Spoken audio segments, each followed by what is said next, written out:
Okay. So today's class is about Pakistan affairs and current affairs. And the topic is rising global tensions and exploring the impact of great power competition on international security. ठीक है। तो आज का जो हमारा class है वो mainly जो आप लोगों के सिलेबस से जो टॉपिक लिया गया है वो है इंटरनेशनल सिक्योरिटी। जब आप करंट अफेयर्स का सिलेबस उठाओगे तो वहां पर आपको एक टॉपिक मिलेगा। टॉपिक का नाम है इंटरनेशनल सिक्योरिटी। तो हमने इंटरनेशनल सिक्योरिटी को देखना है in terms of great power competition के ग्रेट पावर कंपटीशन क्या है, या जो जितने भी ममालिक एक दूसरे से लड़ रहे हैं, खास तौर पर जो ग्लोबल पावर्स हैं उसमें आप चाइना इंक्लूड कर ले, रशिया इंक्लूड कर ले और अमेरिका इंक्लूड कर ले। फिर इनके दरमियान जाहिर बात है एक टेंशन भी तो मौजूद है, और ये टेंशन अभी इस दौर में जो है बहुत ज़्यादा बढ़ गया है। जैसे कि आप लोग देख रहे हो कि अमेरिका और चाइना के दरमियान जो है एक इकोनॉमिक या ट्रेड वार जारी है। और रशिया जो है नेटो के खिलाफ जो है लड़ रहा है, यूक्रेन में लड़ रहा है। सही। इसी तरह जो है मिडिल ईस्ट को ले ले तो वहां पर अगेन जो है एक प्रॉक्सी वार्स शुरू है, चाहे वो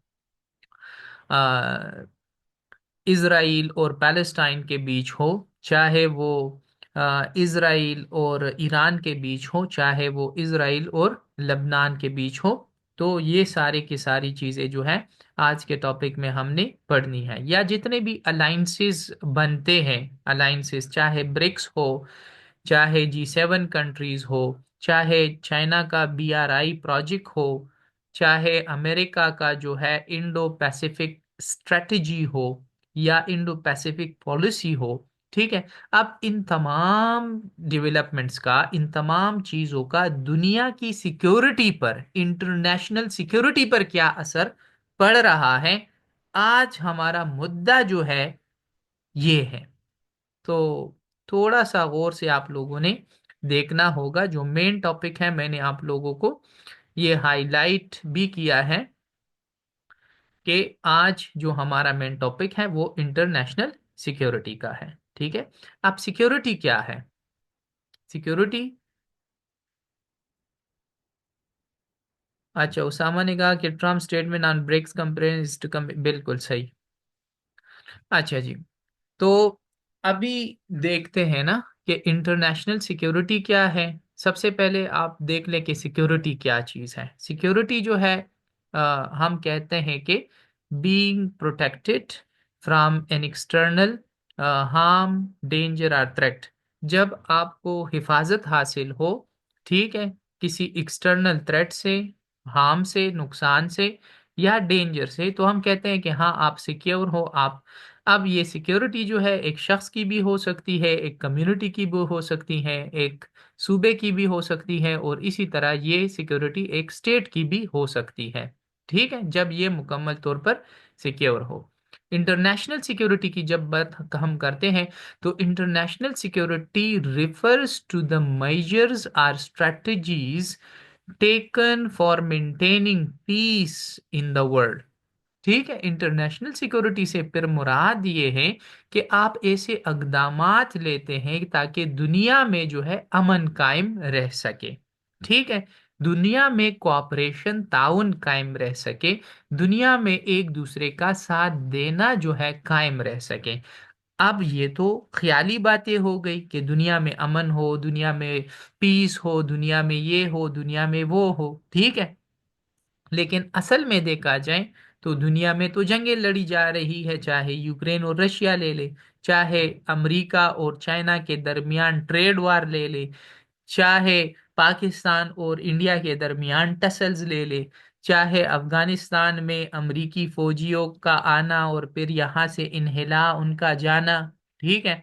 चाहे टेररिज्म की एक्टिविटीज ले ले, चाहे आप मिडिल ईस्ट को उठा ले, इसराइल और पैलेस्टाइन को उठा ले, तो दुनिया में तो ये सारी चीजें हैं। तो इसका मतलब तो ये है कि दुनिया जो है जिसमें UN है, यूनाइटेड नेशंस है, WTO है, वर्ल्ड ट्रेड ऑर्गेनाइजेशन है, जिसमें OIC है, ठीक है, मुसलमानों का एक ऑर्गेनाइजेशन है।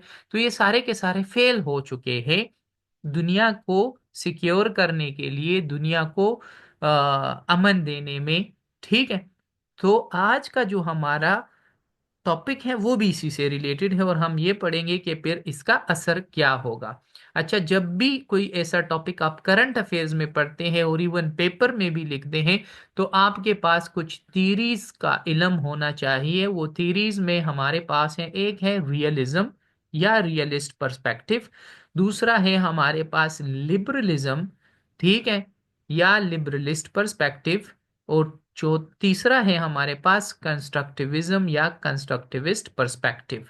तो हमने इन तीनों को देखना है। थोड़ा सा आप लोगों को बिगिनर्स के लिए खास तौर पर बता रहा हूं कि रियलिज्म जो है, ये एक ऐसा नजरिया कह ले, एक ऐसी theory कह ले, it emphasizes the struggle of a power and security in the anarchic global system.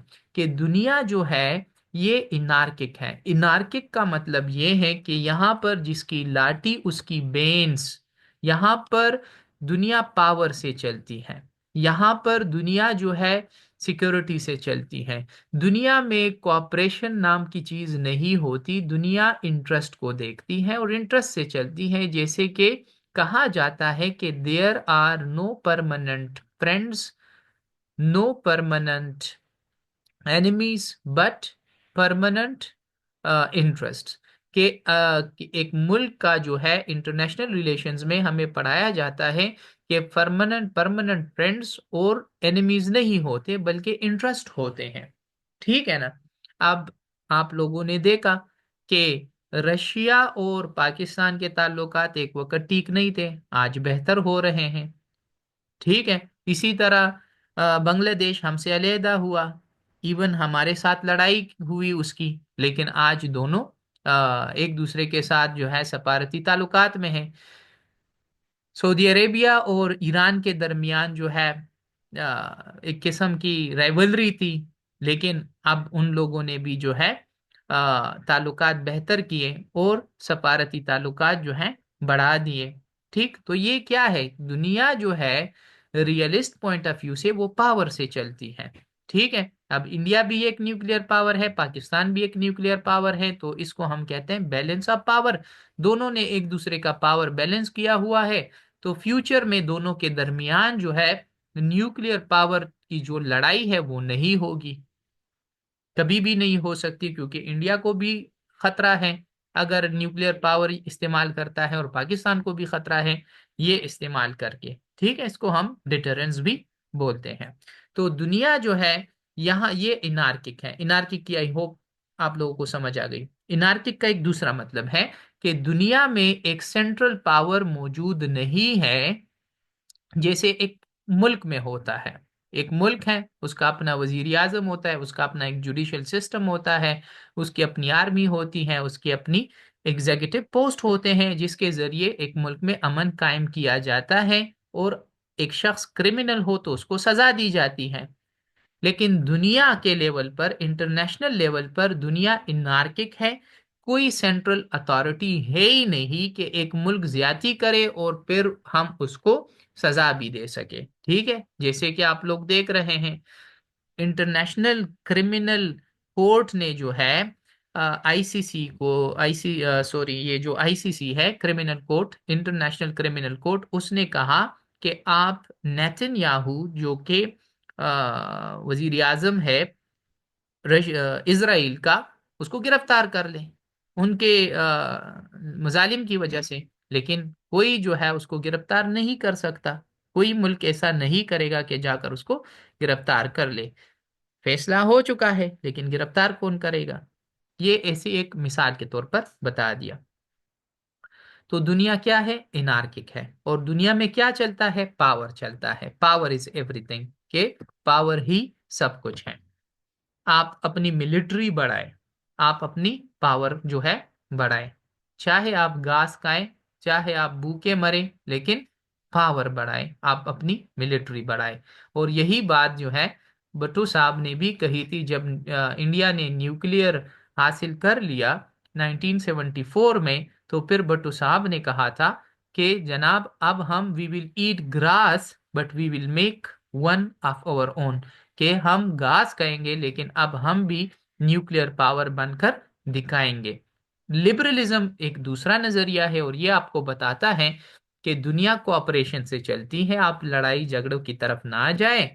लड़ाई झगड़े हो भी तो जैसे फर्स्ट वर्ल्ड वार हुआ, लेकिन उसके बाद क्या हुआ, लोग मिले बेटे और सुलह करके जो है दुनिया चलाई। इसी तरह जो है सेकेंड वर्ल्ड वार हुआ, फिर लोग बेटे मिले और सुलह करके लड़ाई झगड़े खत्म कर लिए। और इसी के साथ जो है उन लोगों ने क्या किया, यूएन भी बना दिया, यूनाइटेड नेशन भी बना दिया, कोऑपरेशन के लिए, दुनिया में अमन कायम रखने के लिए।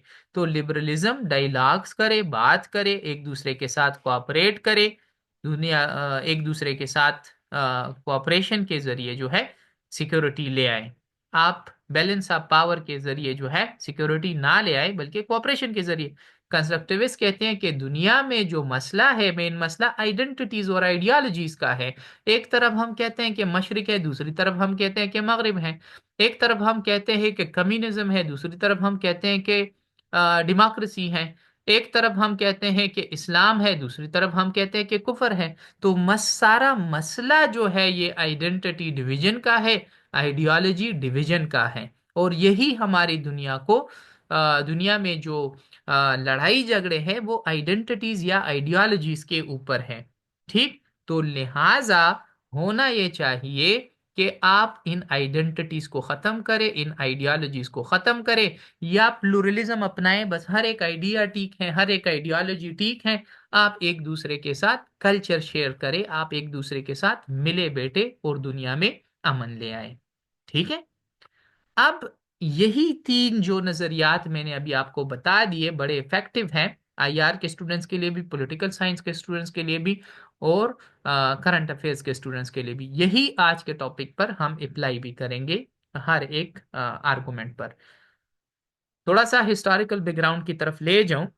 कोल्ड वॉर राइवलरी होती है, चूंकि हमारा टॉपिक है ग्रेट पावर कंपटीशन से है, तो कंपटीशन जो बड़े पावर का शुरू होता है वो होता है कोल्ड वॉर। ये एक कंपटीशन है, और ये कंपटीशन है यूएस और सोवियत यूनियन के बाद, और ये शुरू हुआ सेकेंड वर्ल्ड वार के बाद। अब सेकेंड वर्ल्ड वार के बाद दो ताकतें वजूद में आई, एक यूएस, दूसरा सोवियत यूनियन, और दोनों ने जो है एक दूसरे से सबकत हासिल करने की कोशिश की, जिसमें हार हुई सोवियत यूनियन को, जिसको आज हम रशिया के नाम से जानते हैं। और फिर दुनिया यूनिपोलर दुनिया की तरफ बढ़ गई। ठीक है, यूनिपोलर का मतलब है कि अब दुनिया में सिर्फ एक पावर होगा, और वो होगा यूएस। क्योंकि सोवियत यूनियन जो है वो डिसइंटीग्रेट हुआ, वो टुकड़े टुकड़े हो गया, और उसका जो पावर था वो बिल्कुल खत्म हो गया। लेकिन उसके बाद आज का दौर अगर हम ले लें, तो अब यूएस का जो यूनिपोलर सिस्टम या डोमिनेंस था पूरी दुनिया पर, वो भी जो है इरोड कर गया, खत्म हो गया, और मल्टीपोलरिटी की तरफ दुनिया बढ़ गई with rising China and Russia's resurgence। अब चाइना भी खुद को जो है एक पावर दुनिया को बता रहा है कि दुनिया सिर्फ यूएस के कहने से नहीं, बल्कि चाइना भी एक पावर है। रशिया बता रहा है कि जनाब यूएस नहीं बल्कि रशिया भी एक पावर है, और आपने इसको भी मानना है। ठीक है। एक और कंसेप्ट है ट्यूसिडिटीज ट्रेप। ट्यूसिडिटीज ट्रेप जो है ये एक बड़ा जबरदस्त कंसेप्ट है, और ये कंसेप्ट आपको बताता है कि जो एग्जिस्टिंग पावर होगा, जैसे कि अमेरिका है, अगर कोई दूसरा पावर इसके खिलाफ खड़ा होता है तो ये रिटेलिएट करेगा, ये उसको जो है उसके खिलाफ मुजाहिमत करेगा। और मुजाहिमत से फिर मुराद ये है कि इन दोनों के दरमियान जंग होगा। तो ट्यूसिडिटीज ट्रेप ये एक ऐसा नजरिया है, ये एक ऐसी थीरी है जो आपको ये बताती है कि जो इस्टेब्लिश पावर है, it will have an inevitable conflict against a rising power। और इनएविटेबिलिटी का लफ्ज जब यहां पर इस्तेमाल हुआ कि इस इन दोनों के दरमियान जो जंग है वो लाजमी होगा। ठीक है। जैसे कि अभी लोग कह रहे हैं कि चाइना और अमेरिका के दरमियान चाहे अब हो या सालों बाद हो, लेकिन इनके दरमियान जंग होगा। इस नजरिए के मानने वालों का यही कहना है। ठीक है। कुछ लोग कहते हैं कि नहीं होगा क्योंकि इन दोनों के पास, ये दोनों बड़े पावर्स हैं और एक दूसरे के खिलाफ ये लोग जो है मिलिट्री कम अज कम यूज नहीं कर सकते, ट्रेड वार कर सकते हैं या एक आइडियोलॉजिकल वार कर सकते हैं, जो अभी भी कर रहे हैं, कंपटीशन में है एक दूसरे के साथ। यूरिटिकल पर्सपेक्टिव के बारे में रियलिज्म का बता दिया। हैंस मोर्गेंतो ने ये कहा था कि the anarchy drive states to prioritise survival and power. कि दुनिया चूंकि अनार्किक है, दुनिया में अनार्की है, दुनिया does not have a central authority to impose certain decisions. इस वजह से लोग क्या, सर्वाइवल के लिए पावर को अहमियत देते हैं। सही। नेटो बना, ठीक है, जो वेस्टर्न ब्लॉक है, नेटो बनाया और फिर इसको एक्सपेंड करना चाहा ईस्टवर्ड, जिसकी वजह से जो है रशिया ने कहा कि जनाब आप हमारे घर तक ना आए, आप यूक्रेन को नेटो में शामिल ना करें, जितना एक्सपेंड होना था एक्सपेंड कर चुके हो, कम से कम मेरे घर तक, मेरे घर में तो ना आए। नेटो ने कहा कि नहीं हम आएंगे। तो फिर उसने कहा अगर आपने आना है तो फिर मैं यूक्रेन पर हमला करूंगा, और अगले ही दिन जो है उसने हमला कर दिया। ठीक है। इसी तरह चाइना भी जो है यही रियलिज्म के तहत उसने ये कहा कि मुझे भी जो है अपनी इन्फ्लुएंस बढ़ानी है दुनिया में, अपना कारोबार भी बढ़ाना है, अपना नाम भी बढ़ाना है, अपना असर रसूख भी बढ़ाना है। और उसने फिर BRI बनाया, China's built and road initiatives, जिसमें हम सीपेक जानते हैं, और CPEC built and road initiative का हिस्सा है। और इस इनिशिएटिव के जरिए वो एशिया और इसी तरह जो है यूरोप को मिलाना चाहता है। ठीक है। लिबरलिज्म की बात करें तो पोस्ट कोल्ड वार के बाद जो है UN बना, लेकिन वो जो है वो भी वीक हुआ। WTO बना, लेकिन वो भी वीक हुआ। ठीक है। और इनका जो फेलियर है, इसने क्या किया, इंटरनेशनल सिक्योरिटी के लिए जो है अब ये भी एक खतरा है, क्योंकि अब UN की बात भी कोई नहीं मानता और WTO की बात भी नहीं मानता। UN की बात नहीं मानते हो तो लड़ाई झगड़े खत्म नहीं होंगे, मजीद ज्यादा होंगी। WTO की बात नहीं मानते तो वर्ल्ड ट्रेड जो है वो, उसमें इनइक्वालिटी आएगी और डिस्टरबेंस क्रिएट होगा और लोग प्रोटेक्शनिज्म की तरफ बढ़ने लगेंगे। और अमेरिका ऑलरेडी जो है, डोनाल्ड ट्रंप ने ये अनाउंस भी किया है कि मैं जो है चाइनीज प्रोडक्ट्स पर टैरिफ्स बढ़ाऊंगा, मजीद टैक्स उन पर लगाऊंगा, और मैं चाइना को जो है, जो अमेरिका में वो बिजनेस कर रहा है उसको नुकसान पहुंचाऊंगा। ठीक है। और इसको ही हम फिर ट्रेड वार कहते हैं। अब इसके के सामने जो है चाइना भी रिटेलिएट करेगा। एलेक्जेंडर वेन ने फिर कहा था कि that anarchy is what states make of it, और इसने फिर ये भी कहा था कि national identities and ideology such as democracy versus authoritarianism amplify geopolitical divides. के जियोपॉलिटिकल डिवाइड्स या दुनिया में जो लड़ाई झगड़े हैं वो आइडियोलॉजीज की वजह से आती हैं, जैसे कि डेमोक्रेसी के अगेंस्ट जो है अथॉरिटेरियनिज्म। तो अब जब ये होगा तो जाहिर बात है इंटरनेशनल सिक्योरिटी डिस्टर्ब होगी, और हमारा मेन टॉपिक भी यही है। अच्छा, याद रखें जब आप लोगों ने पेपर में कुछ लिखना हो और आप लोगों ने मेन टॉपिक के लिए जितने भी आर्गुमेंट्स डिस्कस करने हो, आप एग्जामिनर को समझें कि ये बात आप कर रहे हो but with respect to your own point. ठीक है। अब हमारा पॉइंट इंटरनेशनल सिक्योरिटी है, तो आज जो भी पढ़ेंगे हम इसका इम्पैक्ट इंटरनेशनल सिक्योरिटी पर देखेंगे कि दुनिया में जो भी हो रहा है, ये दुनिया की जो इंटरनेशनल सिक्योरिटी है वो इसको नुकसान पहुंचा रहा है। अच्छा, अब दुनिया में क्या होगा, दुनिया में जाहिर बात है, जब सिक्योरिटी हर्ट होगी, जब आप मुकाबले में होंगे, तो हर एक बढ़ेगा और मिलिट्री बिल्डअप और आर्म रेस की तरफ, कि आप मजीद चीजें जो है फिर बनाएंगे। जैसे मैंने आप लोगों को कहा कि एक सिक्योरिटी डायलेमा बन जाता है ना, कि एक स्टेट खुद को डिफेंड करने के लिए असलहा बनाता है, तो दूसरे स्टेट के लिए फिर ये खतरा बन जाता है। अब इंडिया ने न्यूक्लियर वेपन हासिल कर लिया, इसलिए नहीं कि वो किसी पर ये इस्तेमाल करेगा, बल्कि इसलिए कि कोई इस पर ये इस्तेमाल ना करे। लेकिन जब पाकिस्तान ने देखा, तो पाकिस्तान को इनसिक्योरिटी तो फील होनी ही थी कि अब इंडिया ने हासिल किया, तो अब अगर हम भूखे भी मरे, हम घास भी खाएं, अब हमने न्यूक्लियर जो है स्टेट बनना है, और फिर ये बन भी गया। और इसकी मिसाल आपको इंडो पैसिफिक स्ट्रेटेजी यूएस की मिलती है, जिसके अगेंस्ट जो है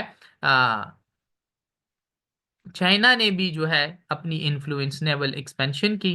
ठीक है, और रशिया ने भी मिसाइल्स डेवलपमेंट बढ़ा दिए।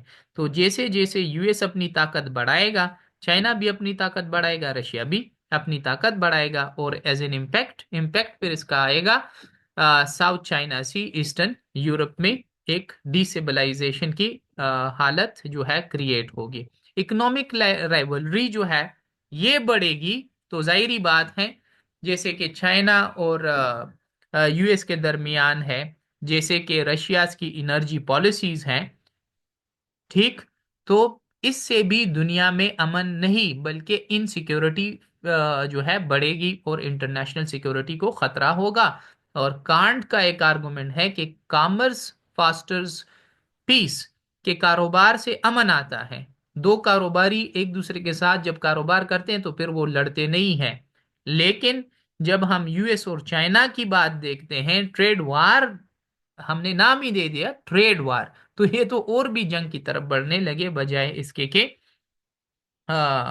ये खत्म हो। ठीक है, तो इससे भी इंटरनेशनल जो ग्लोबल सप्लाई चेन्स हैं, और उसमें जो सैंक्शंस आ जाते हैं, तो इसमें इकोनॉमिक सिक्योरिटी जो है हर्ट होती है।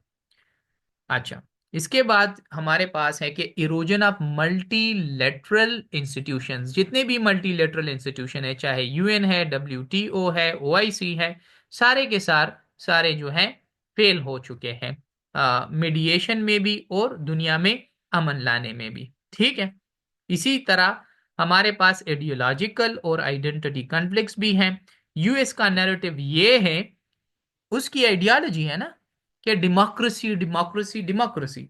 चाइना कहता है कि नहीं, हम डेमोक्रेसी को नहीं मानते, हम मानते हैं हार्मोनियस डेवलपमेंट को। आप कम्युनिज्म अपनाए, अथॉरिटेरियनिज्म अपनाए, टोटलिटेरियनिज्म अपनाए, लेकिन अमन लाने के लिए जो भी रास्ता अपनाते हैं, अपनाए, तो हार्मनी इसी से आएगी। अब ये आइडियोलॉजिकल डिफरेंसेस मौजूद हैं। ठीक है, इसी तरह रशिया की जो आइडेंटिटी बेस्ड पॉलिसीज हैं, कि हमने क्या करना है, यूरेशियन ब्लॉक बनाना है अगेंस्ट द वेस्ट। ठीक है, हमने ब्रिक्स बनाना है अगेंस्ट द वेस्ट। और उसने फिर जो है प्रॉक्सी वार का जिक्र आप लोग कर सकते हैं, चाहे यूक्रेन है या सीरिया वार है। और आइडियोलॉजिकल पोलराइजेशन जो है, ये भी दुनिया की यूनिटी को और इंटरनेशनल सिक्योरिटी को नुकसान पहुंचा रहा है। अब इम्पैक्ट क्या आता है, अभी हालिया अभी आप लोगों को बता दिया कि रीजनल इंस्टेबिलिटी आएगी। उसमें आप एग्जांपल दे सकते हैं यूक्रेन वार की, मिडल ईस्ट वार की, और इसी तरह जो है इसराइल पैलेस्टाइन वार की। ठीक है, ग्लोबल गवर्नेंस जो है वो हर्ट होगा, जाहिर बात है।